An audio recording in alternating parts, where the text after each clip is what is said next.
Ya, terutama untuk mahasiswa PNI Indra tahun pelajaran 2022-2023. Syukur alhamdulillah kegiatan PLT kita berjalan dengan lancar dan juga telah dilakukan praktek mengajar dengan menggunakan model pembelajaran mikir untuk mata pelajaran IPAS. Untuk kegiatan kita hari ini, kita akan membahas mengenai refleksi dari kegiatan praktek mengajar yang telah dilakukan sebelumnya terkait dengan materi konten IPAS, kemudian langkah-langkah dari model mikir, kemudian apa yang akan kita lakukan setelah kami melakukan evaluasi ya untuk tindakan selanjutnya agar pembelajaran kita ketika praktek ketika kita menjadi guru, nanti mahasiswa-mahasiswa PLT ini tidak kaku lagi untuk mengajar ya. Semua evaluasi yang kita lakukan hari ini untuk menjadi perbaikan diri kita ketika belajar dan terjun di lapangan kelak ya. Demikian Bu pembukaan dari saya. Wassalamualaikum warahmatullahi wabarakatuh. Waalaikumsalam warahmatullahi wabarakatuh. Dari mahasiswanya Kak Rindi silakan merefleksi praktik yang sudah dilakukan kemarin, silakan. Di mana saya melakukan percobaan di kelas 5 tentang sistem pernapasan pada manusia. Pada saat pembelajaran berlangsung, siswa antusias dalam mengerjakan percobaan tersebut. Nah, untuk alat dan bahan, semua siswa sesuai kelompok yang telah dibagi sudah lengkap membawa alat dan bahan mereka. Kemudian untuk kegiatan percobaan ini, saya menggunakan model pembelajaran PJBL dengan menerapkan keterampilan proses IPAS yang meliputi kegiatan observasi, memahami informasi, mengklasifikasi, mengukur, memprediksi, menginferensi, mengkomunikasikan, hipotesis, eksperimen, dan membuat kesimpulan. Dan juga saya menerapkan konsep mikir yang meliputi mengalami, interaksi, komunikasi, dan refleksi. Pada kegiatan mengalami, interaksi, komunikasi, mengukur, dan eksperimen, ditemukan beberapa siswa dari 5 kelompok yang kurang aktif keikutsertaannya dalam mengerjakan percobaan. Mereka sibuk bermain dan berbincang dengan teman lainnya, serta mengesampingkan kegiatan kelompok yang mereka lakukan. Kemudian dalam proses tersebut, saya merasa tidak puas akan hal ini, terutama dalam pengelolaan kelas, di mana ada beberapa siswa yang tidak ikut serta dalam percobaan. Mereka mengobrol dengan teman dan bermain. Kemudian saat proses percobaan berlangsung, beberapa siswa mengalami kesulitan saat melakukan percobaan dikarenakan pembuatan media itu agak sulit dan rumit bagi siswa Ibu. Kemudian dalam pembuatan media ini terlalu menyita banyak waktu sehingga menyebabkan siswa itu terburu-buru dalam menyelesaikan percobaannya. Kedepannya saya harus lebih teliti dan efisien dalam menentukan alat atau media yang akan dibuat oleh siswa agar tidak mengalami kesulitan saat proses percobaan, dan juga membuat kelompok yang tidak terlalu banyak anggotanya agar siswa tidak mengobrol dan fokus saat melakukan percobaan tersebut. Baik, terima kasih Saudara Rindi. Betul sekali yang disampaikan Rindi tadi, karena ada beberapa temuan ketika praktik belajar dilaksanakan seperti itu ya. Yang pertama tadi memang kekurangan di waktunya ya, waktunya kurang efisien atau kurang tepat, karena ditemukan beberapa kelompok masih ada yang belum selesai mengerjakan medianya seperti itu. Kemudian yang kedua adalah pengelolaan kelasnya. Menurut saya pengelolaan kelasnya memang belum maksimal karena masih ada beberapa siswa dari beberapa kelompok itu ada yang tidak ikut melakukan praktek gitu. Kalau untuk kelebihannya dari 10 sintak dalam ciri khas keterampilan IPAS-nya sudah dapat semua, mikirnya juga sudah ada. Jadi kira-kira itu mungkin kedepannya ya bisa sharing-sharing lagi, mungkin bisa dengan guru-guru lain atau guru kelasnya. Oke, Ibu. Di sini pada hari Kamis tanggal 19 Oktober tersebut saya sudah melakukan kegiatan mengajar di kelas 3, yaitu dengan materi tentang mengenal nama dan lambang bilangan. Di sini saya menggunakan media balon keberuntungan dan bintang keberuntungan, Ibu.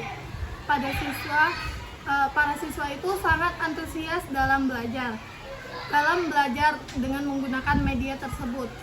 Kegiatan pembelajaran ini menggunakan konsep mikir, yaitu mengalami, interaksi, komunikasi, dan refleksi. Nah, pada kegiatan mengalami, interaksi, dan komunikasi itu, semua kelompok sudah aktif dan efisien.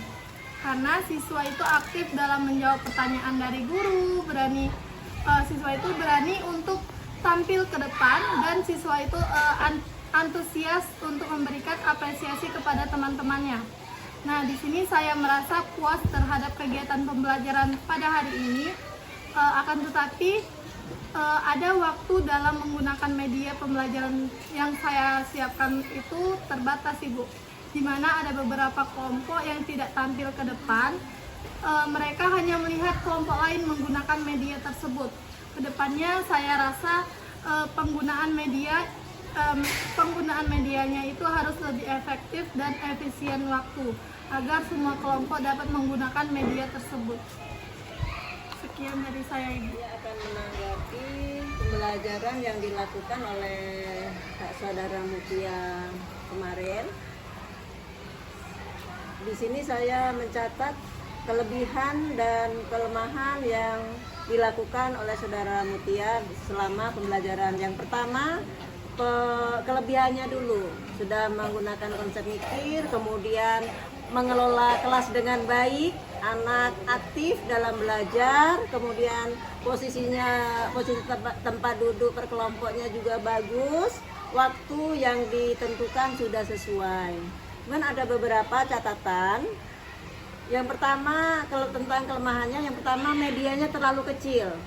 Jadi yang terlihat hanya yang di depan saja, kalau yang di belakang kurang nampak. Karena medianya terlalu kecil, ke depan disarankan agar medianya bisa terlihat dari belakang. Kalau balonnya oke, dari mana saja nampak kan, tapi yang media kartunya itu yang terlalu kecil. Kemudian yang kedua, masih terpaku pada buku. Yang ketiga, kurang rata dalam membagi perhatian pada setiap kelompok, masih banyak di depan. Seharusnya kalau kita sedang mengajar itu per kelompok dilihat, jadi mereka anak-anak juga antusias, merasa diperhatikan, kemudian memang kita tahu betul apa yang dikerjakan anak, tetapi secara umum sudah bagus. Sekian dari saya selama refleksi pembelajaran Mutia kemarin. Baik, untuk saya lihat dari si Rindi dengan Mutia pada pelaksanaan praktik mengajar kemarin itu masalah yang dialami yaitu dalam pengelolaan kelas, ya Bu. Ya, pengelolaan kelas. Karena mereka belum berpengalaman dan ini baru pertama kali mereka praktik mengajar, saya rasa itu menjadi hal yang biasa dialami, ya Bu. Biasa mungkin ke depan setelah setiap hari berkecimpung dengan dunia pengajaran itu tidak menjadi kaku lagi, dan kita ketika mengajar berikutnya lagi kita bisa membagi setiap tahapan-tahapannya itu berapa menit kita harus berbuat. Jadi sehingga misalkan untuk mengajar 2 jam pelajaran, di sini 30 menit atau 45 menit, 35. Berarti 2 kali 35 menit, 70 menit itu harus kita alokasikan. Memang betul-betul di saat RPP itu nampak ya, ketika pembukaan berapa. Jadi kita tidak termakan waktu di awal lebih banyak apresiasi kita terlalu lama. sementara kita apalagi seperti menerapkan Sirindi model PJBL itu kan menghasilkan produknya ya berupa media sistem pernapasan pada manusia. Itu mungkin setiap anak kecakapan, ketangkasan mereka, kelihayan mereka dalam membuat media itu kan tidak sama ya. Ada anak yang cekatan, ada anak yang lambat. Itu juga ketika kita melakukan pembagian kelompok perlu kita perhatikan. Jadi ketika siswa yang ini lambat dia dalam bekerja, tetapi dikelompokkan dengan yang cekatan gitu. Jadi ada yang ya cekatan dalam ya dia heterogen ya, maka itu perlu kita pikirkan. Tadi kan terjadi ada beberapa kelompok yang tidak aktif gitu ya, yang ditemukan oleh Bu Rindi. Jadi mungkin karena dia juga di sini waktu untuk mengenal karakteristik siswa itu juga sebentar, hanya beberapa bulan ya Bu. Jadi belum paham semua karakteristik siswa itu. Ya, itu mungkin menjadi kendala. Ke depan itu perlu diperhatikan ya. Karakteristik siswa yang kita ajarkan itu kita harus tahu ya. Kemudian untuk Mutia, ketika kita menggunakan media pembelajaran, itu kita perlu melakukan validasi dulu terhadap media yang akan kita gunakan. Seperti tadi ketika kita membuat media, kita belum ada melakukan validasi media yang kita buat. Begitu kita buat langsung kita praktekkan. Terjadi seperti tadi ada tulisan yang terlalu kecil sehingga tidak nampak oleh siswa yang belakang. Jadi kalau besok mau merancang media untuk sebuah pembelajaran tertentu, itu perlu kita lakukan itu uji coba dulu medianya. Oke, 3 orang siswa dulu, kemudian berapa banyak lagi siswa itu. Perlu kita lakukan uji coba untuk melihat keterbacaan dari media yang kita gunakan. Ketika kita menggunakan media di dalam pembelajaran yang sesungguhnya, itu tidak ada lagi masalah ya Bu ya. Medianya itu untuk segi keterbacaannya atau untuk perpaduan warnanya, kontrasnya itu sudah ini semua ya perlu lakukan. Setelah dilakukan ke siswa, validasinya itu lakukan juga dengan guru yang kamu gunakan, karena guru yang lebih berpengalaman. Di medianya itu dulu. Mungkin kemarin tidak divalidasi ya, media itu dibuat sendiri, malam-malamnya besok dipraktekkan ya. Ya. Kalau menurut kita yang di dekat sini ya nampak, ya Bu ya. Ketika kita di depan kelas, karena ruang kelas kita itu ruang yang luas, jadi ke belakang kita nggak melihat dari jauh, kita kan melihatnya dari dekat. Itu masukan dari saya. Kemudian untuk kelebihan di dalam praktik ini, jadikan jangan merasa saya ini sudah merasa ya bagus begitu ya Bu. Jadi kita tidak mau melakukan perbaikan untuk diri kita sendiri. Jadi kelebihan itu dipertahankan, kemudian kekurangan jangan kita merasa minder dengan apa yang disampaikan oleh guru pamong, dengan dosen. Jangan minder karena kekurangan, kelemahan yang ada pada diri kita, jadikan itu untuk perbaikan kita ke depannya. Ya, karena tidak semua orang mau memberitahu apa itu kelemahan kita ya Bu.